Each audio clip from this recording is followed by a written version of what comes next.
When soybean prices collapsed below the cost of production, it wasn't just a bad year. It was the unraveling of a system. For farmers who had once counted on China to buy more than half their crop, the sudden collapse of that relationship, sparked by retaliatory tariffs during President Trump's trade war, left silos full and bills unpaid. As Brazil and Argentina moved in to secure long-term supply deals, American producers were pushed to the sidelines of a market they helped build. The dollar is falling. The empire is fading. But your voice is rising. Don't just watch history happen. Be part of it. Why'd have you checkmark subscribe to this channel for more fearless analysis from Richard Wolff and voices the mainstream media refuses to platform? By 2024, farm bankruptcies had surged 55%, and the financial wreckage stretched far beyond individual families. It hit the heart of rural America. The damage runs deeper than trade imbalances. America's reputation as a reliable supplier is eroding fast, while strategic decoupling reshapes global supply chains without the U.S. in the center. Even as shrimp farmers in Indiana see protective tariffs as a rare lifeline, soybean producers are fighting for survival, seeking small-scale innovations just to stay afloat. This crisis isn't temporary. It marks a fundamental shift in global agriculture. With rural economies crumbling and trust in U.S. exports fractured, the future now depends on resilience, reinvention, and a stark reassessment of what American farming can and must become. Donald Trump spent years bragging that he was the greatest thing to ever happen to American farmers. He stood in front of tractors, posed in fields, signed trade war declarations like they were championship trophies, and promised farmers they'd be winning again. But now, in 2025, farmers are not just losing, they're collapsing. And where's Trump? Begging countries like China to come back to the table, while the very farmers who once trusted him now feel gutted, betrayed, and financially ruined. Let's talk facts. The American soybean industry, once the pride of Midwestern agriculture, has been gutted by Trump's trade war tantrums. Before the tariffs, China was buying over half of all U.S. soybeans. That's not a statistic. It was a lifeline. That demand kept farms afloat, towns thriving, and generations of family farmers in business. Then Trump slapped tariffs on Chinese goods, and in retaliation, China slammed the door shut on U.S. soybeans. The result? Exports crashed, prices plummeted, and a wave of bankruptcies hit rural America like a sledgehammer. And we're not talking about a dip. We're talking about a full-scale free fall. Soybean prices are now at 5-year lows. Farmers are losing more money producing crops than they're making selling them. In 2024, farm bankruptcies surged by 55%. These aren't just numbers. They're foreclosures, broken families, and towns with boarded-up main streets. You don't recover from this kind of devastation overnight. And it wasn't just some freak market blip. This was entirely predictable. Experts warned it would happen. Economists sounded the alarm. But Trump charged ahead, chest puffed out, while farmers paid the price. Meanwhile, global competitors like Brazil and Argentina have moved in with surgical precision. They didn't just take advantage of the chaos. They capitalized on it. Brazil is now the world's largest soybean exporter. They've invested in infrastructure, slashed export costs, and secured long-term contracts with China that used to belong to the U.S. Argentina followed suit. Both countries are reshaping the global soy supply chain, while Trump's America is being left in the dust. And China? They're not looking back. They're stockpiling their own domestic soybeans. They're building relationships with countries they see as more reliable. This isn't just a short-term substitution. It's a long-term realignment. The U.S. used to be a cornerstone of global food security. Now it's seen as a risky bet, thanks to the erratic policies of a president who thought trade wars were easy to win. They weren't easy. They were catastrophic. This is what happens when foreign policy is written on Twitter at 2 a.m. with no thought for the consequences. When strategy is replaced with ego. When America's farmers, people who work 12-hour days in rain, drought, and snow, get treated like props in political photo op and then left to rot. And if you think all of agriculture was impacted the same way, think again. There are pockets, like shrimp producers in Indiana, who say tariffs actually gave them a lifeline. They were drowning under a flood of cheap imports from India and Vietnam. Tariffs helped level that playing field, and for them, It worked, but that's the exception, not the rule. For soybean farmers, this was a full-scale disaster. And it wasn't just economic. It was emotional. Multi-generational farms gone. Kids watching their parents' livelihoods disappear. Towns that rely on agriculture for their schools, their hospitals, their entire tax base gutted. You can't overstate what this did to rural America. The very places that were promised the most by Trump got hit the hardest. Let's be clear, this wasn't just a business failure. It was a betrayal. These farmers supported Trump. They voted for him. They cheered his America First promises. And now, they're holding the bill while countries like Brazil laugh their way to the bank. And as China decouples from U.S. agricultural markets entirely, the damage becomes permanent. This isn't a temporary trade hiccup. It's a structural shift. The kind you don't bounce back from by being tough or begging for a better deal. Trust, once lost, doesn't return. And in international markets, reputation is everything. The U.S. was once seen as the most dependable supplier in the world. Now it's a wild card, a liability. The rest of the world is building new supply chains designed specifically to avoid us. And so, farmers are being forced to adapt in radical ways. Some are walking away from traditional crops entirely, like Todd Wessenfor, who left behind soybeans and is now growing microgreens in an urban warehouse. It sounds like a drastic shift, and it is, but it's also one of the few survival strategies that make sense in this new landscape. Urban farming, controlled environments, localized distribution, no reliance on global exports.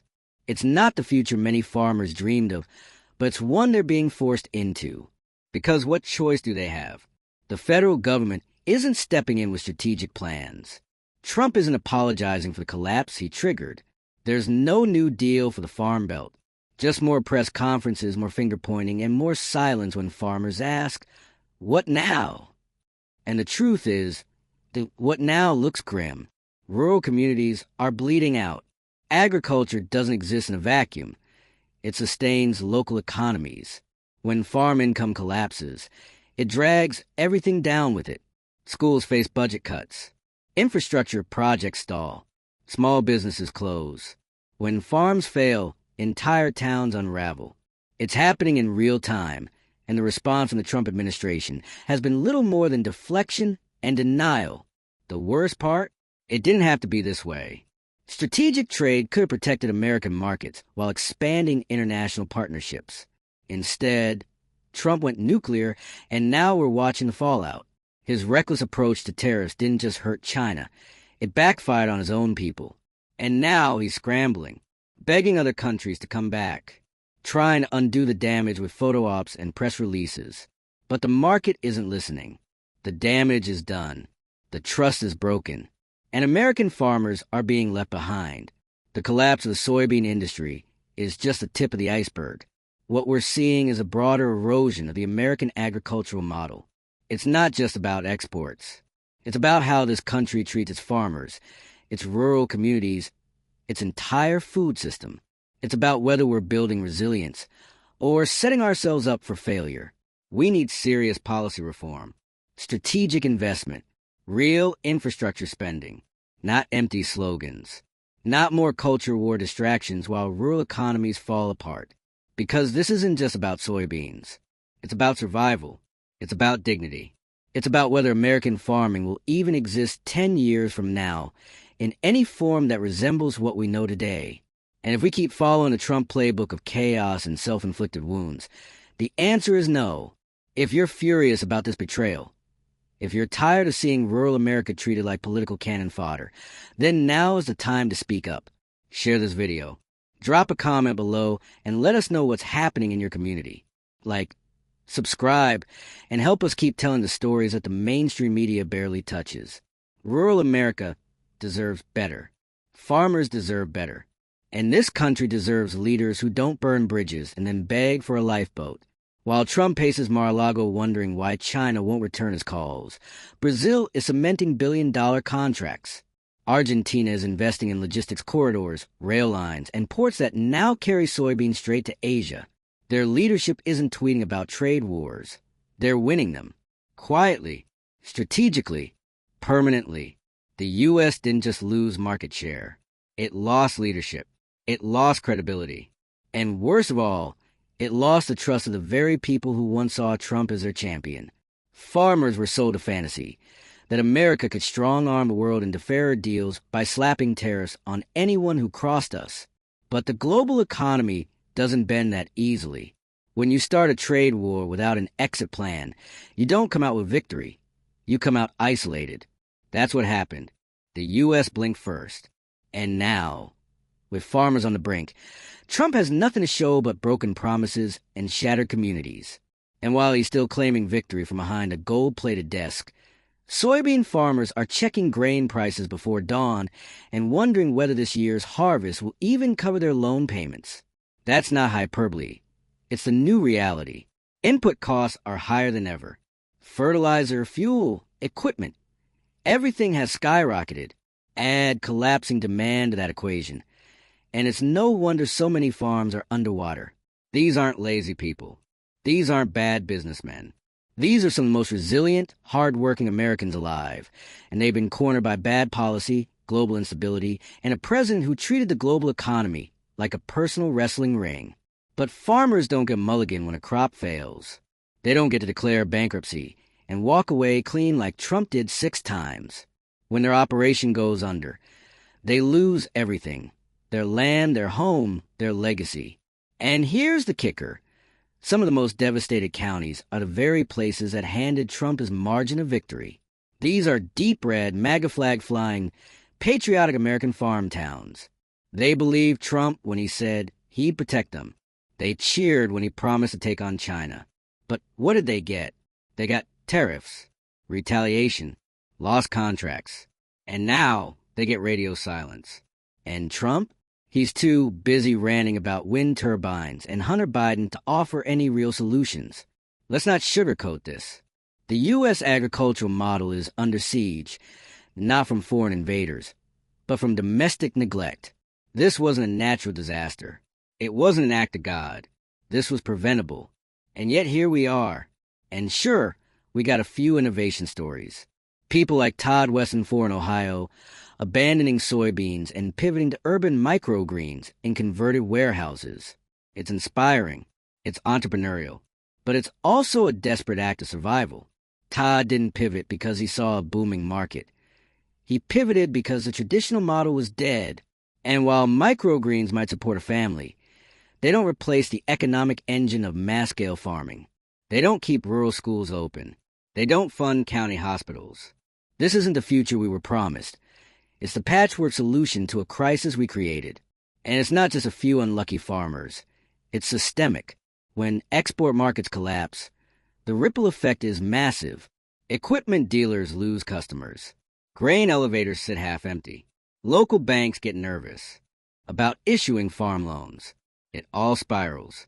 And that's exactly what we're seeing, a slow, grinding spiral.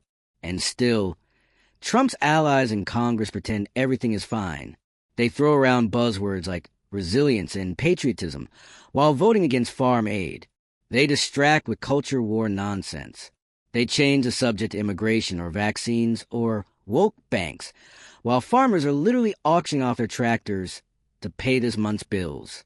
You know who's not distracted? Brazil, Argentina, China. They're not caught up in political theater. They're focused on strategy, on logistics, on locking in dominance for the next 50 years. And they're winning. Because while Trump plays 30-second sound bites for cable news, the rest of the world is building systems. Systems that don't need us anymore. And now, even the word made in the USA in agriculture is starting to lose its weight. Buyers in Asia and Europe don't want to risk getting caught in the next round of sanctions or tariffs. They want consistency, reliability. And after the last few years, that's not what the U.S. represents. We represent chaos, instability, tweets that tank markets overnight. And the heartbreaking part?